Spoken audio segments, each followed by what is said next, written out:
Are you looking for some guidance and inspiration for building habits? Then you've come to the right place. James Clear is one of the world's top experts on building habits, and in this video I share my 10 favorite facts from his book, Atomic Habits.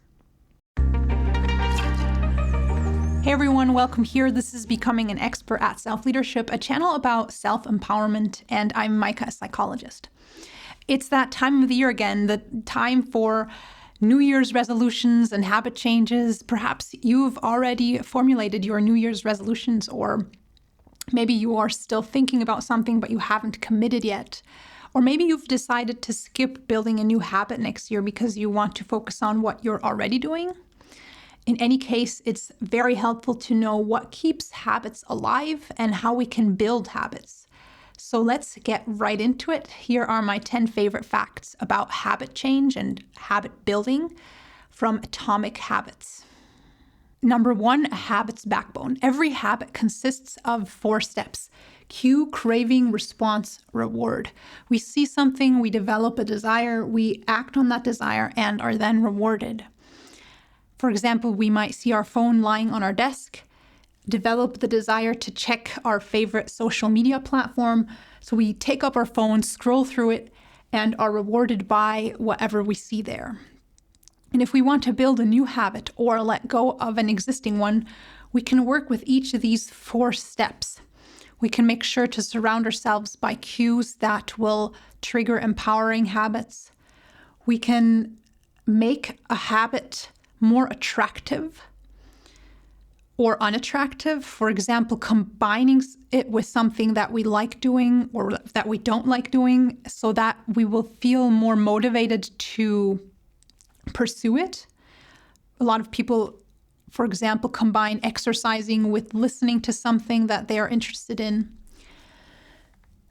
We can make sure that the action itself is easy to get started, to make sure that our running shoes are not way in the back of the shoe cabinet, or that we don't pass by a certain store on our way back home from work if we want to stop shopping less there.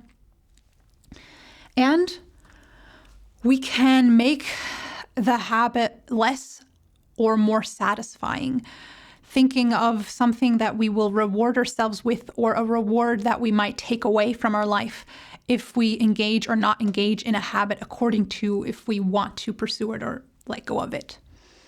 Number 2, the plateau of latent potential. When we build a new habit, we often expect quick results proportional to the time that we've invested. There's this great visualization in the book similar to this one that demonstrates this. So with the passing of time, we expect results that are proportionate. So as we invest into our new habit, we expect that we will be able to see our progress. But in most cases, for most changes, it's different. It's more like this yellow curve. It takes a long time for results to be visible. And then suddenly we see a lot.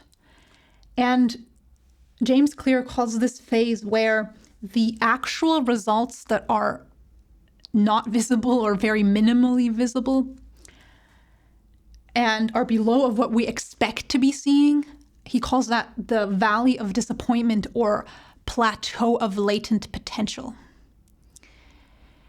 And that is just part of what it means to build a habit, to pursue some sort of result or progress or goal in most cases.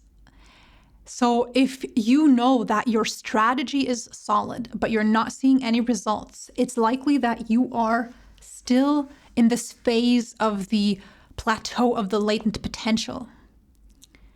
And all you need to do is be patient, stick with it, be consistent, and know that it's not you, that's just the plateau of latent potential. That's part of what it means to build a new habit. Everyone goes through it, and it's so rewarding when you come to this point when your progress is visible according to your expectation and beyond. Number 3, the compound effect. The book got its name after this effect. A small action can seem meaningless on its own done once, but if we repeat it consistently over time, it will compound and lead to major results, change, progress, success. This yellow curve, that's how most progress builds itself, by small changes that are repeated. Small changes, small steps, small habits, they all matter. And that leads to 2 of my favorite quotes from the book. Number 1, you should be far more concerned with your current trajectory than your current results. It's not about what you've achieved up until now. It's about where you're headed. And meaningful change doesn't require radical change. Number 4, focus on the process and system. Don't develop a hyper-focus on your goal. Develop a system and process that will get you there, and then commit to that and focus on that. We need goals, definitely, but what will make us happy and successful in the long run is commitment to the process. When we're committed to our process and system, we will be happy no matter what happens. Whereas if we are focused only on our goal, we'll be celebrating once when we have achieved it. But long term, it's often not about working towards a one-time achievement. Long term, it's often about keeping a continuous system of taking care of something alive. So be satisfied whenever your system is running and your system is working and you are committed to your process. Number 5, focus on becoming, not having. A lasting habit change needs to be tied to our identity, the way we see ourselves. It's not about exercising once or saving a certain amount of money. It's about becoming someone who keeps their body fit or who spends their money intentionally. And if we continue to feed beliefs about ourselves, our identity that goes against a habit we're trying to build, the habit won't make it. If we want a habit to stick with us permanently, we need to make it possible for that habit to attach itself to our life and identity. So we need to nurture beliefs about ourselves that are in congruence with that new habit. We can't continue thinking I'm a lazy person, I am an overspender who's trying to change. We need to see that part in us that resonates with the habit and feed that part. And that way, the habit can make it in the long run. Number 6, harness your drive to belong. My favorite quote in this connection is, most days we'd rather be wrong with the crowd than right by ourselves. We are a social species, driven to belong and very ready to adapt to the people that surround us, often unconsciously.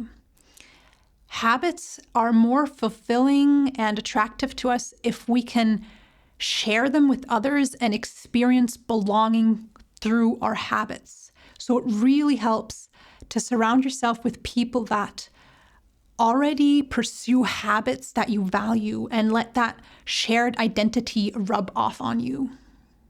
Number 7, the underlying motive.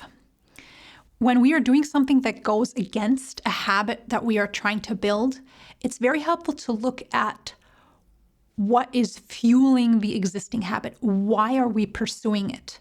What does it give us? Stress relief, anxiety relief, pleasure, relaxation, connection. Behind everything we do, there is a need, a motive. And that need can always be fulfilled by many different strategies or ways. And often we've just forgotten alternatives to finding stress relief, for example. And it's very, very helpful to find healthier ways of fulfilling that need. Because then when the need is fulfilled, we won't need that unhealthy habit anymore. And we can go on building our healthy habit. Number 8, highlight its benefits. Language matters. It shapes our beliefs, which then trigger emotions and behavior. So it's not exaggerated to say that language shapes reality. And we can use that to make our habit more attractive. We can talk about it, think about it in ways that highlight its benefits. For example, using words like I get to, I want to, instead of I have to highlight that this new habit is challenging you positively and helping you to develop new skills and increase future possibilities. And it's not about talking yourself into something. It's about becoming more aware of the benefits that the habit has. The hard days are the most important ones. In order for a habit to rise above the plateau of latent potential and to experience the joy of its results, we need to stay consistently with it and avoid interrupting the consistent flow of our system and process. If we interrupt that flow, it costs us more than we gain when we stick with it for the same amount of time. The example that James Clear gives is if we start out with $100 and then we save up to $150, we have a 50% gain, but then it only takes a 33% loss to catapult us back to that 100. And that is why it is so important to show up even on the days when you don't feel like it at all. Number 10, maximize your odds of success. This applies for habits that we build in very specific areas. When we have a lot of areas to choose from, for example, pursuing a specific sport or career or talent, to make sure that we choose an area that is consistent with our strengths so that we can maximize our odds of success. To make sure that we won't be struggling against our weaknesses in that area, but playing to our strength. Choosing something that resonates with our values, that draws us in and lets us lose track of time, that naturally interests us and that we are naturally good at. James Clear recommends to maximize our odds of success by, now quoting him, working hard on the things that come easy. I wish you a lot of success in maintaining and building habits that empower you, and a happy new year. Consider subscribing to join our community of people who are working on improving their self-leadership. Till next time, take care and remember, small changes matter.